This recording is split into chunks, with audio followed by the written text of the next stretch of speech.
Os projetos de lei que circulam na Câmara Municipal de Salvador influenciam diretamente a vida de milhões de soteropolitanos.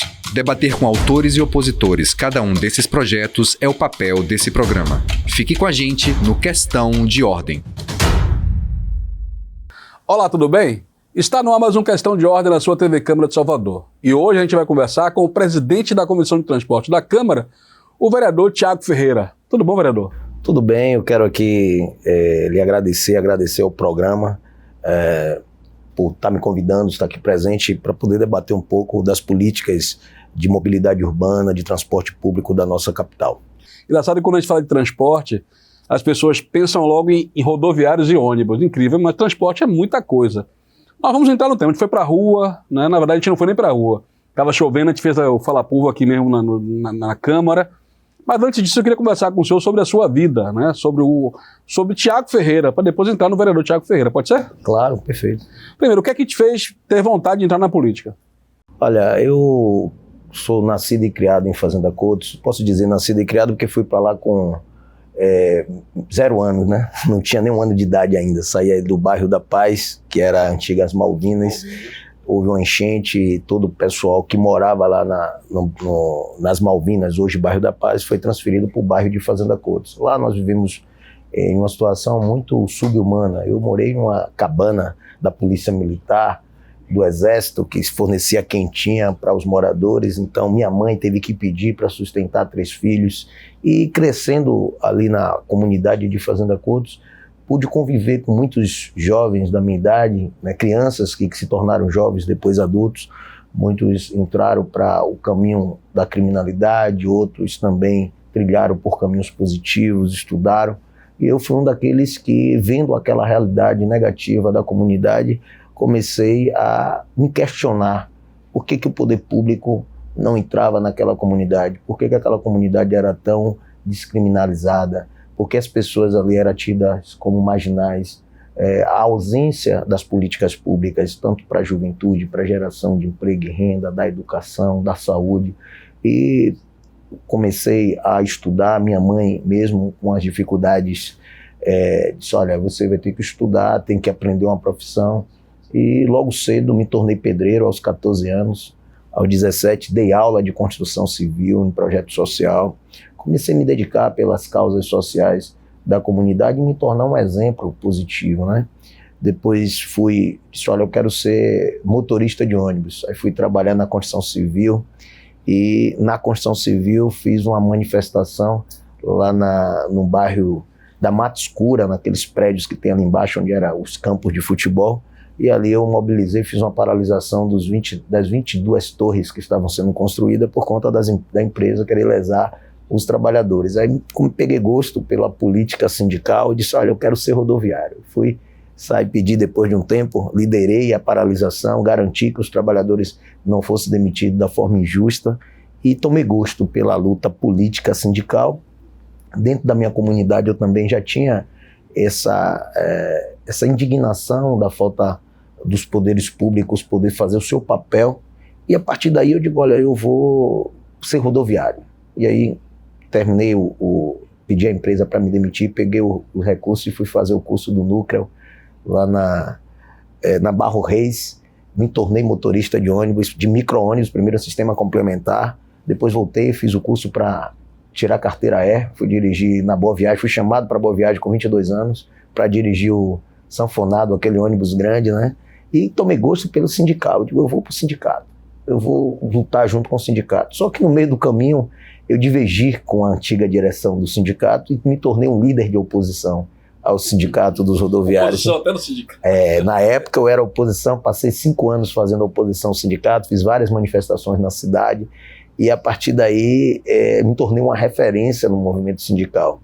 Em 2009 a gente fez uma grande paralisação ali na Rótula do Abacaxi, acabei respondendo o processo por conta da paralisação. Depois a Central Única dos Trabalhadores me convidou para poder compor com o sindicato, aí foi que eu entrei para o Sindicato dos Rodoviários e estou lá até hoje, né? A gente teve um crescimento forte dentro da categoria, hoje eu sou um dos líderes do Sindicato dos Rodoviários e nesse meio tempo também fazendo a luta social. Eu digo: todo lugar que eu vou as pessoas me conhecem, todo mundo, pela minha trajetória, todo mundo sempre, Tiaguinho, meu amigo e tal, então percebi que eu tinha muito carisma, as pessoas gostavam, porque eu sou muito autêntico, sou muito verdadeiro no trato com as pessoas.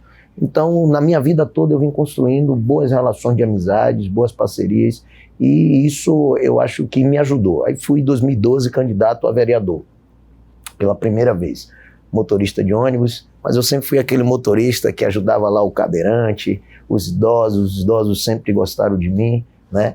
E aí fui candidato, 2.587 votos a primeira eleição. Bem votado. Sem R$1 no bolso, só o salário de motorista de ônibus. 2016... 2007, isso não. 2012. 2000 e poucos votos. Era muito voto. Hoje a gente tem vereador na casa de 2.000 votos, imagina naquela época. E aí, 2016, novamente eu fui candidato. Aí aumentei a votação quase 1.000 votos. 3.400 e poucos votos. 3.300 e quase 3.400 votos. Aí eu disse, olha, vou tentar mais uma vez. Isso 12 anos, mas o trabalho social continuava dentro da comunidade, né? Continuei fazendo as políticas da juventude, com futebol, com ônibus social, que a gente fazia muito trabalho de sepultamento, eu pedia às empresas para poder ajudar, não tinha condições de ajudar, pedia a outro para ajudar outras pessoas, e a população vai enxergando a nossa luta. Embora a gente não tenha conseguido avançar em muitas coisas, porque havia a ausência do poder público, mas a minha existência dentro do bairro de Fazenda Coutos começou a atrair a visão das políticas para dentro da comunidade, né? Começou a surgir candidatos de oposição, a prefeitura começou a fazer intervenção dentro da comunidade, porque entendia que eu era um potencial candidato e por isso tinha que fazer algumas ações dentro do bairro para poder barrar o meu crescimento dentro da comunidade. Tudo isso ajudou. E quando foi agora em 2020, no período da pandemia, eu consegui ser eleito vereador da cidade. Fiquei muito grato, atribuí isso à minha mãe. E logo na campanha mais difícil, pandemia, foi difícil trabalhar, né? Muito difícil, as pessoas numa situação extremamente dramática, né? Com muitas perdas de entes queridos, e eu fui para as ruas mesmo assim com máscara, mas trabalhar em prol da comunidade, fui eleito. E atribuí isso muito à vitória, claro, toda. Quantos votos, vereador? 4.610 votos, né? Mas houve uma redução do número de eleitores, né? Foi de poucos votos. Quem tinha 10.000 votos caiu para 5, então foi 40% a menos de eleitores na eleição de 2020. Eu tinha uma expectativa de atingir em torno de 7, 8 mil votos e tive 4.610. Atribuí isso muito à minha mãe, porque se eu não tivesse o pilar de sustentação, os ensinamentos dela, mesmo ela não sendo formada, sendo uma pessoa que veio do interior de Maragogipe, né, da roça, sem ter estudo, mas sempre me deu bons princípios, isso me ajudou muito a alcançar. Então eu levo o ensinamento dela e devo tudo a ela. Tudo que eu sou hoje, devo a ela. Hoje ela tem 82 anos, a minha guerreira. Foi meu pai e minha mãe. Meu pai morreu, eu tinha 8 anos de idade. Então aprendi a me virar cedo. Esqueci, pulei essa parte. Aos 8 anos eu comecei a trabalhar, né? Vou voltar lá. Engraçado, o senhor falou Maragogipe e parece que tem alguma coisa na água de Maragogipe, que o pessoal vive muito lá. Lá tem habitantes de 100 anos, 90 anos, 105 anos, 107 anos.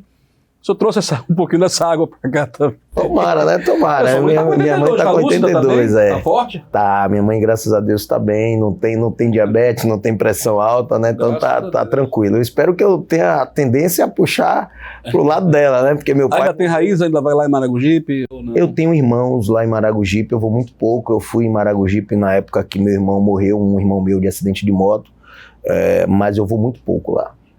Tem um irmão que é pescador, que mora lá ainda de Maragogipe, Zé Luiz, enfim, mas tudo hoje que eu sou, devo a ela, devo a minha mãe, porque poderia estar na criminalidade, morando numa localidade que me proporcionava isso, mas hoje eu sou um exemplo positivo para dentro da comunidade, tenho assim, o respeito, e agradeço muito o respeito de toda a comunidade Fazenda Coutos, e agradeço também o mandato, né? Claro, a toda Salvador, porque eu tive voto em diversos bairros de Salvador, mas de uma forma muito forte, o bairro de Fazenda Coutos foi quem deu toda a sustentabilidade para que eu estivesse aqui. O senhor falou, chegou a ser motorista, né? Quando criança, aquela coisa toda. Parece que toda criança ou quer ser policial, bombeiro, motorista e médico. Não sei se você já percebeu. Pelo menos a minha avó, a mãe da minha mãe, eu me vê agora, até me emocionei um pouco. Minha avó tinha uma máquina de costura, que aquele pé de ferro, parecia um volante embaixo, e eu brincava que toda a máquina de costura tinha aquele negócio de acelerar, né? E eu brincava de ser motorista. Acho que é meio que um sonho infantil. Foi assim com você também? Com certeza. Eu fazia muito carro de lata, eu fazia muitos ônibus de lata, pegava aquelas latas de óleo e cortava, que eram meus brinquedos, né? Depois tinha algumas pessoas que tinham os brinquedos da Estrela. O meu era patinete, era carro de lata, era o tratorzinho, era aquele pneu que a gente botava lá, os 2 cabos de vassoura e saía. Jogava água. Era o furapé, a gude. Então eu sou dessa época boa. Eu acho que quem viveu essa época pode dizer assim, tive infância, né? A gente pegava lata de quitute e fazia um tratorzinho ali com eles, né? Então isso era os brinquedos. O senhor é de uma família de quantos irmãos? Por parte de mãe, 7. Parte de pai, 4. Ao todo são 11. 11. Mas 2 morreram, nós temos hoje vivo 9. o senhor veio recém-nascido do bairro da Paz, antigas Malvinas, e aí todo mundo vem para fazer o que é hoje Fazenda Couto. Naquela época não era Fazenda Couto, né? Era loteamento até que virasse um bairro. Tem alguma memória que o senhor traz dessa época? A memória que eu trago é... Era um bebezinho, né? Mas tem coisas que marcam, por exemplo, no bairro da Paz, que era Malvinas, eu me recordo que a enxurrada veio, eu morava numa casa, num barraco, né? De folhas de coqueiro ao lado, meu pai e minha mãe dormindo e a água quase me levando e eu chorando para poder acordar eles, para a gente não ser levado pela correnteza. Então essas lembranças ficam, né, gravadas. E também no período que a gente foi para a Fazenda Couto, que morava lá numa cabana, né, antes de a prefeitura fornecer bloco, cimento, para que cada um fizesse suas casas. Então, esse período foi um período marcante, toda a dificuldade que a gente viveu, mas isso foi bom, porque me ajudou a ser o que eu sou. Fortaleceu a personalidade, né, o caráter. A gente que vem das dificuldades, a gente sabe sentir a dificuldade do povo. A gente percebe o que é que o povo passa. Por isso, eu fui eleito vereador e continuo morando no mesmo lugar. O senhor mora em Fazenda Couto? Moro na mesma casa, em Fazenda Couto, lido com as pessoas todos os dias, jogo bola com a turma, tomo uma cervejinha no final de semana com a turma, então gosto muito disso, né? Algumas pessoas, virou vereador, vai embora, falavam muito isso, e eu não sinto vontade de ir embora do bairro que eu moro, que eu nasci e me criei. Sinto muito orgulhoso de fazer parte. Luto para mudar a realidade, que ainda a gente precisa trabalhar muito para conter a violência, as coisas que, né, a gente tem muitos talentos dentro da comunidade, então a gente precisa mostrar o lado bom da periferia, que eu tenho certeza que não é só Fazenda Couto, todo subúrbio ferroviário tem muitos talentos. Lá já saiu um jogador de futebol que estava no Palmeiras, hoje está em outro lugar, saiu o ator que trabalha hoje na Globo, o Érico Braz, né? Então, saiu eu, vereador, primeiro vereador eleito do bairro de Fazenda Couto, primeiro nessa eleição do subúrbio, único eleito do subúrbio nessa última eleição de 2020. Então, eu tenho muito a agradecer a todo o subúrbio de Salvador. E coloquei o meu mandato à disposição dessas lutas, do povo mais pobre, do povo da periferia, do povo trabalhador, das classes trabalhadoras, além de rodoviário, todas as categorias. Pode observar, e eu falei isso na minha eleição, de que no dia que alguém visse eu voltar contra qualquer classe trabalhadora, poderia me chamar de traidor, porque jamais vou fazer isso, né? Não voltarei nenhum projeto que seja antipovo, aquilo que eu classifico antipovo. Os meus vínculos são com a classe trabalhadora, são com o povo pobre, né? A minha luta é para combater a fome, porque eu passei por essa dificuldade. A minha luta é fazer com que a população jovem da periferia tenha expectativa de se tornar um profissional de alguma área, poder ter seu salário, poder ir pelo caminho da cidadania, pelo caminho certo, não perder as vidas, como diversas vezes a gente vê o jovem não passar dos 20 anos, porque perde suas vidas cedo, trilha por outro caminho e às vezes termina tombando muito cedo. Então isso eu atribuo muito a culpa do poder público, porque poderia ter cursos de capacitação profissional, o Brasil poderia ser um polo produtor de serviços para o mundo, produzir muitas coisas, como já foi no passado. Eu espero que agora no governo Lula volte a ser, né? Lula começou a vender navios, começou a vender aviões, então a área siderúrgica, inclusive, nós temos um polo, né? Produzir carros, produzir motos, produzir tudo. e aí a gente tem uma mão de obra qualificada e a gente precisa fazer isso. Qualificar o jovem, abrir o mercado para o mundo. Salvador precisa também muito gerar emprego.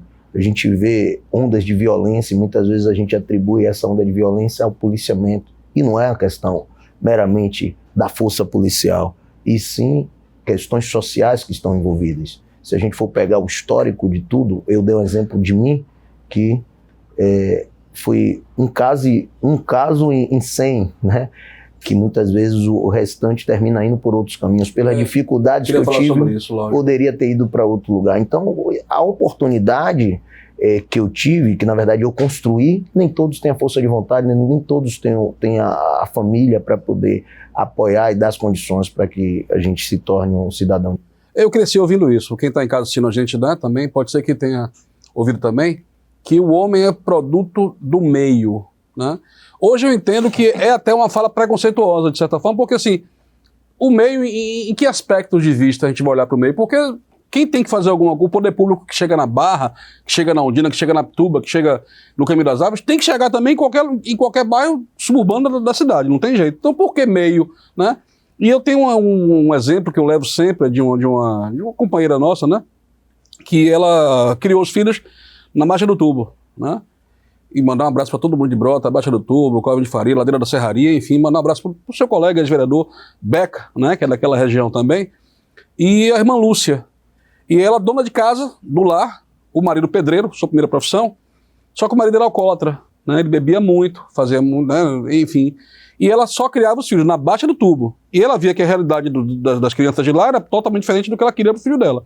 Só que ela investiu. Educação, tudo público, escola pública e tal.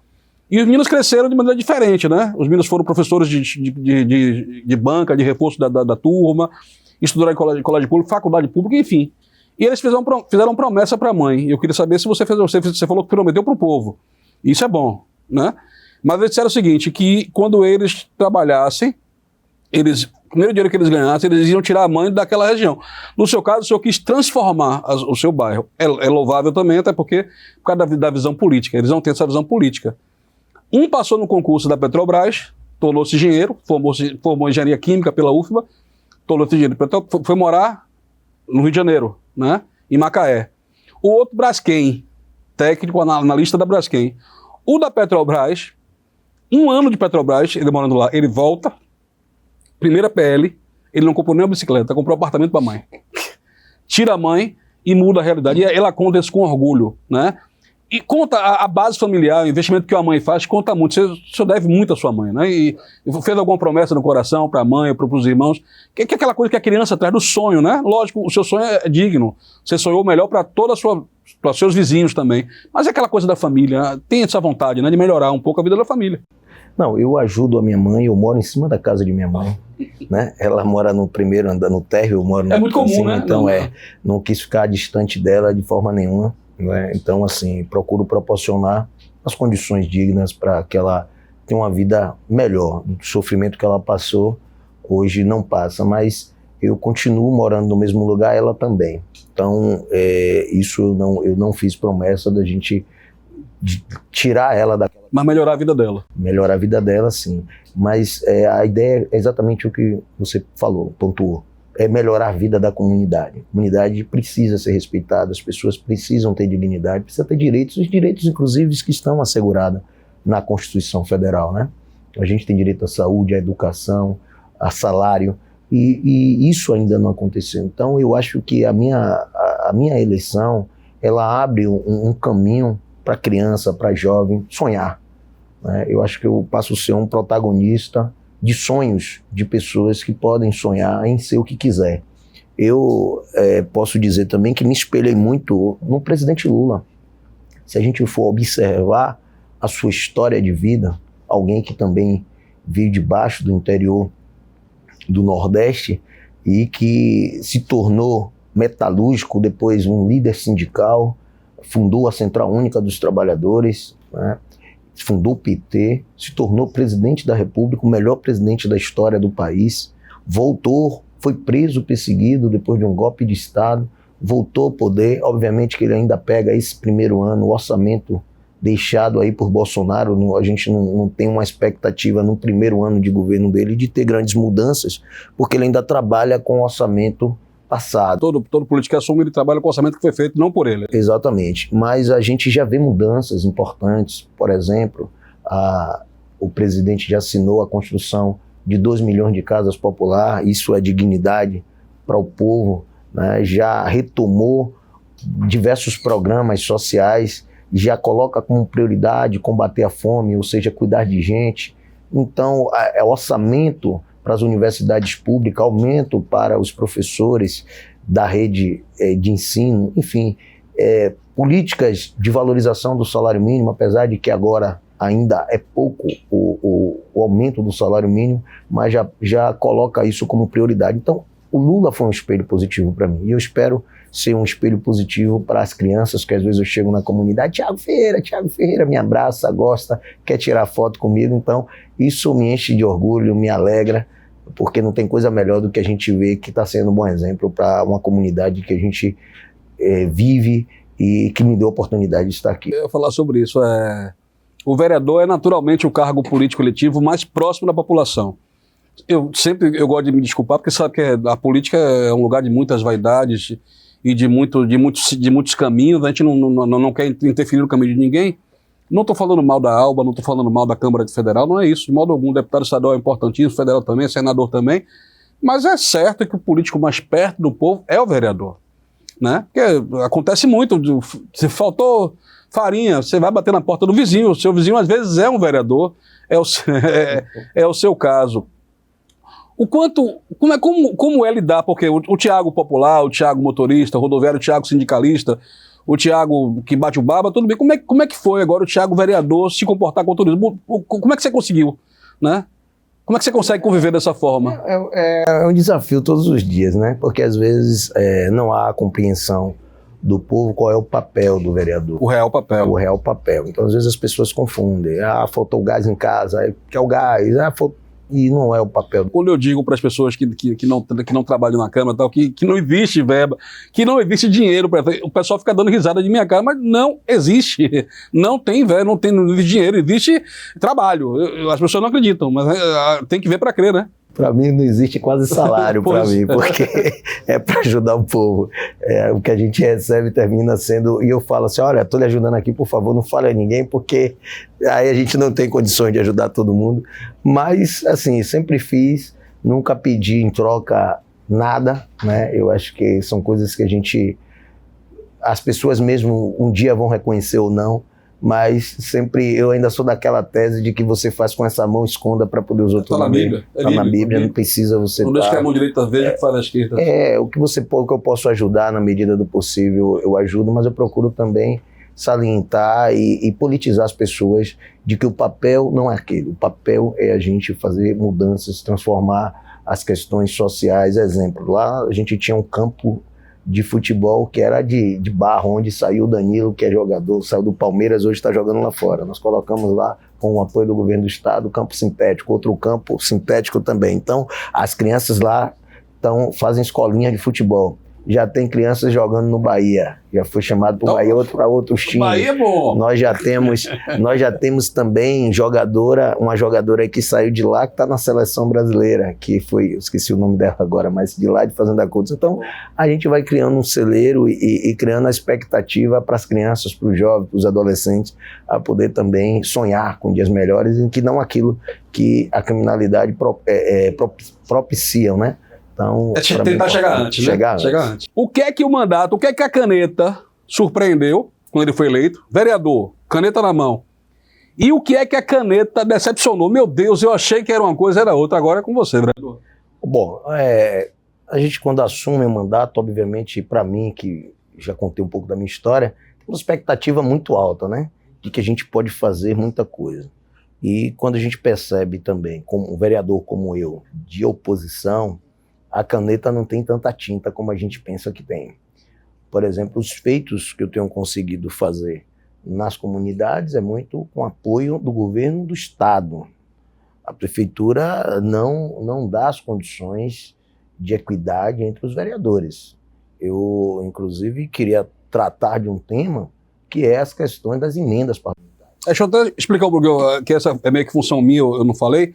Porque a Câmara tem os vereadores da base do prefeito e os vereadores da base da oposição. O vereador Tiago Ferreira ele é da base da oposição ao prefeito ACM Neto. E ele é presidente da Comissão de Transporte. Desculpa, é bom falar tudo para quem está em casa. A gente acha que todo mundo entende como a gente, né? Mas não. Ele é vereador de oposição.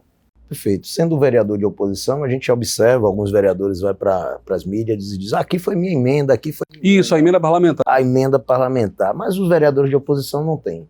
Eu até acho que a gente poderia fazer um discurso, um debate na Câmara sobre uso da máquina pública. Porque se todos são vereadores, o recurso é público, deve atender na medida todos os vereadores de forma igual. Assim como é na Câmara Federal. Aqui não. Aqui em Salvador, quem tem direito às emendas parlamentares são os vereadores da base do prefeito.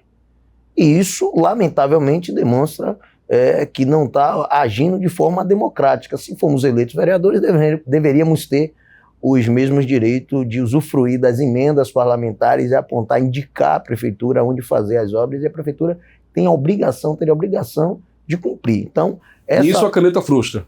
Isso a caneta frustra.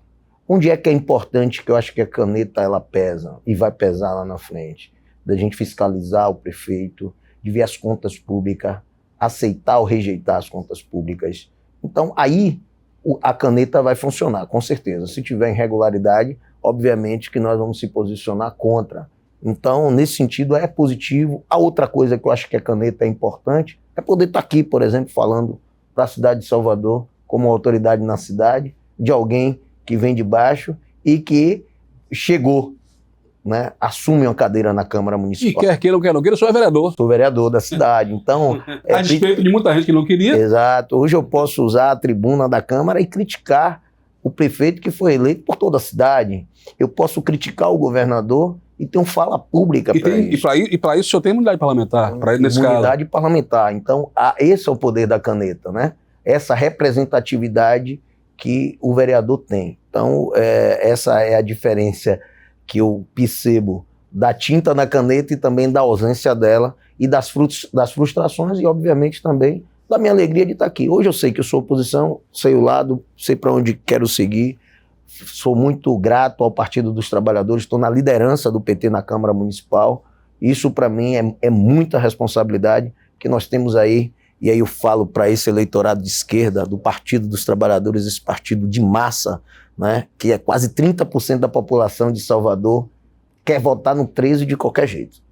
Pode colocar quem for, que vai encabeçar o projeto, esse eleitorado, né, do 13, da esquerda, vai estar lá junto conosco. Então, é para esse público, é para essas pessoas que eu me dirijo e digo, sou muito grato, né, por estar na liderança desse partido, e espero estar correspondendo à altura, porque é como se a gente tivesse aqui no ombro o peso e a responsabilidade de pelo menos 30% da população que tem simpatia pelo Partido dos Trabalhadores, esse grande partido de massa, que tem a capacidade de transformar um operário em um presidente da República, que tem a capacidade de tirar uma criança que vem de um bairro pobre, que sofreu tudo o que sofri e está aqui como vereador da cidade. Então a gente quebra diversos paradigmas de eleger uma mulher presidente da República. Então esse é o partido que a gente faz parte, que eu faço parte. Convido a vocês também a se filiar a esse grande partido de massa, que a gente organiza diversas lutas, luta das mulheres, do movimento negro, do movimento LGBT, do movimento sindical, luta por moradia. Então é um partido que agrega todos os pensamentos, os cristãos também, que não é só outros partidos, o candomblé, né? Todos os partidos, a diversidade. Então é esse o partido que eu estou liderando na Câmara Municipal e fico muito feliz de estar vereador. Então, nesse sentido, o poder da caneta é muito bom. Lembrar o seguinte, que se a palavra de ordem hoje é lugar de fala, ele tem lugar de fala, porque ele é do PT desde o início e nunca saiu do partido. Tentou 3 vezes, conseguiu ser vereador na 3ª vez, sempre pelo Partido dos Trabalhadores. Sempre foi 13. Então isso aí ele tem lugar de fala. Agora é o seguinte, ó, a gente vai assistir um Fala Povo aqui no estúdio, e você que está em casa também vai assistir, porque nós vamos entrar no nosso assunto, que é Comissão de Transporte da Câmara de Salvador. Hoje a gente quer saber das pessoas que estão na rua, ou melhor, aqui no Centro de Cultura da Câmara, você sabe o que é que faz a Comissão de Transporte da Câmara de Salvador? Não sei. Procura reivindicar uma melhoria nessa área. A gente sabe que os vereadores estão lá para debater a melhoria do transporte público da capital baiana, melhorar o transporte para toda a população, para a gente que utiliza o transporte público todos os dias. Acredito que seria analisar, né, os projetos relacionados ao transporte da nossa cidade e também propor novas mudanças para infraestrutura de transporte da cidade, novos tipos de transportes para melhorar, né, a mobilidade. Fiscaliza todas as ações de transporte público na cidade e dá alguma sugestão de melhoria para que a mobilidade urbana melhore no entorno da nossa cidade. Sinceramente, eu não sei. Eu tenho um pedido a fazer. Que o governador, que o prefeito, pelo amor de Deus, R$ 4,90 o ônibus, quando chegar em julho, vai para quando? E o nosso salário? Nosso salário não combina com o aumento do ônibus. Não adianta entregar ônibus com ar-condicionado, ônibus teoricamente novos, se a gente ainda não tem uma infraestrutura legal para isso. Pois é, por incrível que pareça, a gente, Comissão de Transporte da Câmara, transporte, o povo só vai para cima do rodoviário e do ônibus, e pior de tudo, né, tratando sempre como vilão, né? E é o que diziam, claro, lógico que a gente sabe que o senhor como rodoviário, né, a gente comemora a chegada do metrô, a questão do BRT, ao contrário do que se pensa lá fora, a Comissão de Transporte comemora tudo isso aí. Lembrar que a Câmara votou na isenção da CCR, para que se implementasse, né? A Câmara votou na questão do BRT, então transporte não é, gente, transporte público não é só ônibus, pelo amor de Deus, vereador. Como é que é formada uma comissão? Por exemplo, como é que se decide que o Thiago Ferreira ele vai fazer parte, vai ser presidente da Comissão de Transporte? Como é que isso acontece? Como é a negociação para que isso aconteça? Olha, o senhor foi vice-presidente no outro biênio, né? E agora o senhor é presidente da Comissão de Transporte. Como é que isso se consolida? Primeiro, a composição, cada vereador que vem para a Câmara ele tem uma identidade com alguma área, né, de atuação que gostaria de atuar. Eu já sou do transporte, sou motorista de profissão. Então, quando vim para a Câmara Municipal, sinalizei para o presidente na época, o Geraldo Júnior, que gostaria de fazer parte de uma comissão que tivesse identidade com aquilo que eu já exercia no dia a dia. E isso, optei por estar na Comissão de Transporte. Ele conversou com os pares para que a gente pudesse, nessa composição anterior, que eu ficasse na vice-presidência. O presidente Hélio, que era presidente do grande sindicato na Bahia, que é o Sindicato dos Rodoviários, ele era o presidente da comissão na anterior.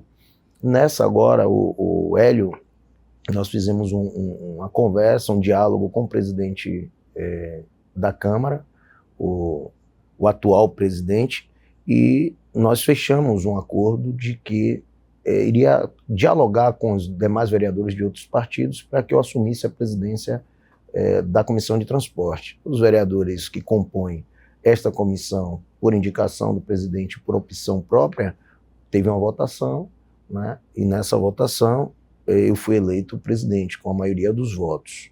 Aliás, com os votos de todos os presentes, com unanimidade. E me tornei presidente desta comissão. Pronto, o senhor já praticamente deu a dica para a minha próxima pergunta. Ser um quadro técnico, ou seja, dominar aquele tema, ajuda muito em exercer um cargo e ser presidente de uma comissão. Com certeza. Tem coisas que a gente aprende na escola, na faculdade, e tem outras que a gente aprende no nosso dia a dia, na prática, né? Na escola da vida. Então, eu posso dizer que aprendi um pouco sobre o transporte, vivendo o transporte. Obviamente que, como você mesmo colocou, o transporte ele não está relacionado apenas ao transporte rodoviário. Nós temos problemas, como foi apontado aí por um entrevistado, que não adianta ter ônibus bons se a gente não tiver uma mobilidade urbana boa, ou seja, as vias preparadas para ônibus, a gente ter a questão do trânsito fluindo melhor. Então, todas essas questões estão relacionadas à Comissão de Transporte e Serviços Públicos. E aí eu aproveito para fazer um parêntese, por exemplo, nós temos aí uma avenida 29 de março, que é uma via de mobilidade urbana muito importante da nossa capital. Eu passo lá pela manhã, eu já queria aproveitar aqui no ar. A 29 é aquela que interliga com a Pinto de Aguiar. Não, com a Orlando Gomes. Exatamente, aquela que vai chegar ali em Águas Claras, onde vai ser a rodoviária. A via está totalmente abandonada pela prefeitura. E aí eu já aproveito para dizer ao prefeito, a obra foi feita pelo governo do estado, mas hoje está na responsabilidade da prefeitura. Faz o mesmo que está fazendo na Paralela. A Paralela está bonita, né? Tem a roçagem, a própria Orlando capinagem. Gomes, né? Então está na hora de olhar para aquela avenida importante da nossa capital, que foi feita pelo governo do estado, vai levar ali até o subúrbio. Tem uma próxima etapa, depois daquela rodoviária estar pronta, vai duplicar a BA-528. Isso é mobilidade urbana, isso vai ajudar no transporte público da nossa capital. Não dá para ser abandonada, talvez por boicotar o Estado. Foi o Estado que fez, deixa lá o Estado que cuida. Não, o Estado fez o equipamento, quem tem que cuidar agora é a prefeitura. Então, coloca a equipe de roçagem lá para tirar aquele mato, tá um matagal muito grande, um lugar tão bonito, foi entregue de uma forma tão bonita e hoje está abandonado. Então, tudo isso é mobilidade urbana. Nós estamos debatendo, por exemplo, indo para a questão do tema que eu tenho debatido muito na Câmara Municipal, que se relaciona com uma outra entrevistada que fala sobre o preço da tarifa. Valor da tarifa. O valor da tarifa. Por que sempre a população, vereador, é que tem que pagar? Por que a gente sempre tem que pagar a conta? A gente ouviu falar aqui há tempos atrás, na sua legislatura ainda aqui, o senhor já como vereador, sobre a questão do subsídio, do subsídio federal. Cadê se chegou esse dinheiro? O prefeito tem buscado, pelo menos, ele diz na mídia que tem buscado isso. Eu acredito que o presidente Lula deve ajudar, mas a gente precisa que o município de Salvador coloque no seu orçamento a sua parte, porque hoje nós temos a prefeitura de Salvador é um ente nessa federação e tem suas obrigações. Como eles diziam na campanha, não dependemos de moleta, né? Chamou inclusive o presidente Lula de moleta na época. Obviamente que vai precisar de subsídio federal. Então, já tira um pouco daquilo que ele disse, no que não precisa. Precisa. Já esteve em Brasília. Já esteve em Brasília, já conversou com o presidente Lula, inclusive disse, até brinquei, me pareceu muito mais feliz na foto com o presidente Lula do que com o Bolsonaro, né? Porque... Só faz essas provocações. Não, é porque a gente percebe que a forma democrática que Lula trata as pessoas, isso, por mais que as pessoas vão com o coração fechado, se abre porque é um ser humano incrível. Eu não estou criticando o prefeito por dar aquele sorriso, mas sim pela capacidade que Lula tem de convencimento e de demonstrar que age diferente daqueles que perseguem seus adversários. Não é a forma que Lula trabalha. E eu acho que isso deveria ser aqui também, inclusive no que eu falei, nas emendas parlamentares, que deveria ser para todos. Se ele agisse como Lula, estaria fazendo isso aqui em Salvador.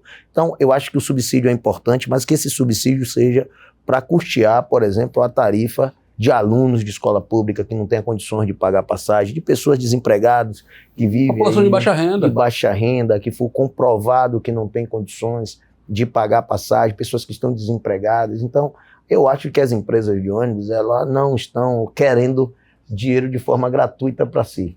Acho que as empresas, a questão não é essa, eles querem conduzir os passageiros, querem manter os postos de trabalho, que para nós é importante. Nós já perdemos aí diversos postos de trabalho com a quebra da CSN, né, e na verdade de outras empresas. Esse modelo de bacia acabou prejudicando o conjunto dos trabalhadores e da população. A gente tinha 2.400 ônibus na cidade, hoje estamos rodando com 1.700, 1.800 ônibus. Então, um número muito reduzido de ônibus, isso impacta na qualidade do transporte para o usuário, né? O usuário termina pegando o ônibus cheio porque não tem a quantidade de ônibus, mudanças de linhas de forma muito repentina, sem dialogar com a população. Inclusive na comissão de transporte, aí respondendo também algumas falas que eu vi aí da sua entrevista, a gente tem buscado fazer audiências públicas itinerantes. Dia 18 desse mês nós vamos fazer... 18 de maio. De maio nós vamos fazer uma audiência pública itinerante lá em Pirajá, ou daquela região, pegando Pirajá, Alto do Cabrito, Marechal Rondon, porque retiraram diversas linhas ali sem consultar a população. É porque tem integração. Perguntou à população se concorda com esse modelo de integração, de pegar um ônibus ali em 2 pontos, depois descer, pegar outro e pegar... Não, é preciso que as coisas sejam discutidas. É porque muitas vezes a forma de fazer política da turma que está governando Salvador é pensar dentro da sua sala, do seu gabinete, dentro do ar-condicionado, sem ouvir ninguém dizer isso aqui é melhor. Meus técnicos dizem que isso é melhor, vamos fazer assim. mas não vai lá na ponta ouvir a população. Então, a gente tem uma diferença, falo a gente, o governo do estado, o governo federal, discuta. É necessário para a tomada de decisão, apesar de estarmos representando a população, a gente precisa representar o quê? Representar a vontade popular, representar aquilo que o povo acha melhor para si, e não aquilo que a gestão acha melhor para a sua gestão. Então, o que parece ser bom para a sua gestão é ruim para a população, está provado isso. Diversas manifestações, pessoas se manifestando de forma negativa, porque tirou a linha de ônibus, essa linha era bom, aquela, enfim, e é uma forma muito repentina e desrespeitosa com a população. Então, na Comissão de Transporte, nós aprovamos audiências itinerantes e disse a todos os membros da comissão, independente de partidos políticos, que todos terão liberdade de tocar suas demandas nas suas diversas bases políticas, que cada uma é de uma região, que aqueles que propuserem audiências públicas em determinados bairros, eles mesmos irão presidir essas demandas, porque democrático, isso democrático, né? Exatamente. Estou presidente da comissão, mas eu quero fazer da comissão mais democrática possível. Apesar de que uma grande parte dos vereadores compõe a base do prefeito e muitas vezes não quer melindrar a relação quando faz alguns questionamentos ao prefeito, porque as mudanças de linha logo atingem a gestão do prefeito na questão da secretaria de... Só para quem está em casa entender um pouco, assim, efetivamente, qual o poder, por exemplo, a comissão de transporte entende que em um determinado tema a decisão seria melhor tal decisão. Estou tentando devagar aqui. Como é que isso chega no prefeito? A comissão tem essa voz, tem esse poder de chegar no gabinete, sentar com o prefeito, já prefeito, isso aqui vamos resolver dessa forma. Olha, tem sim, mas é questão de gestão, de comportamento do gestor. Muitas vezes... É função da comissão. É função da comissão, é função da comissão a gente questionar determinados projetos que vão do executivo para lá. A gente teve agora um projeto que foi importante, que foi o aumento do tempo dos veículos, dos taxis de veículos por aplicativo de 8 para 10 anos, passou pela Comissão de Transporte, obviamente que no plenário da Câmara, porque a gente tentou fazer uma reunião conjunta, não obteve êxito, mas a Comissão de Transporte validou porque foi um projeto importante para o conjunto dos taxistas, dos motoristas por aplicativos, que precisa ter umas condições melhores de pagar, inclusive, os carros. Só para quem tem cara entender que transporte não é só ônibus, tá vendo? Não é só transporte por aplicativo, então é carro, moto. Até todo o transporte dentro do município de Salvador e também das questões de mobilidade urbana e serviços públicos é discutido nesta comissão, na Comissão de Transporte, Mobilidade Urbana e Serviços Públicos. Então ele tem uma amplitude maior apenas das questões de motorista de ônibus ou de transporte rodoviário. Eu queria ter mais tempo, vereador, só que televisão e rádio a gente não tem todo o tempo que a gente queria ter. Queria que você mandasse um recado para quem está em casa, para se aproximar mais de Thiago Ferreira. Thiago Ferreira, vereador. Thiago Ferreira, presidente da Comissão de Transporte. Que viesse para as audiências públicas, que chegasse mais perto.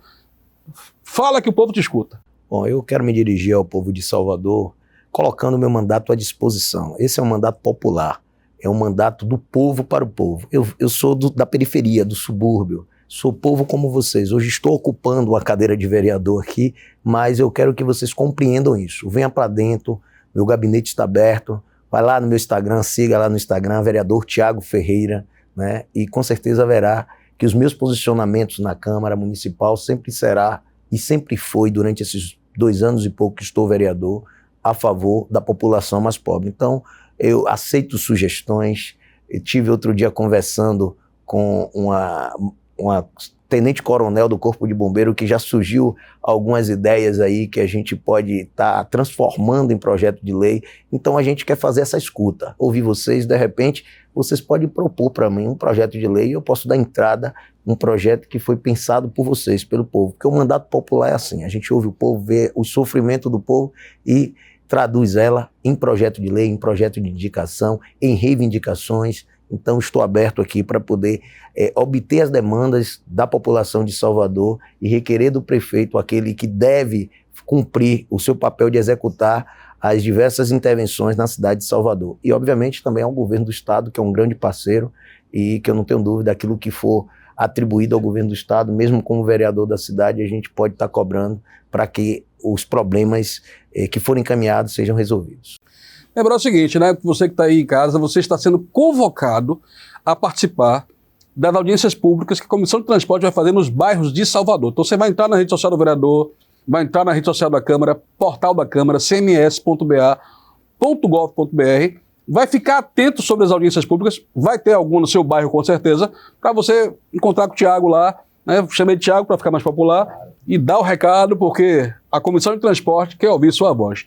Obrigado, não muda o canal não, porque a TV Câmara e a Rádio Câmara tem sempre o melhor para você. Nós temos consciência que o dinheiro que paga as nossas contas, que paga a luz, que paga a água, que paga o salário, que paga a comida dos meus filhos, sai do seu bolso, então nós temos a obrigação de fazer o melhor. Não muda o canal e olha só, fique atento à programação da Câmara. Muito obrigado.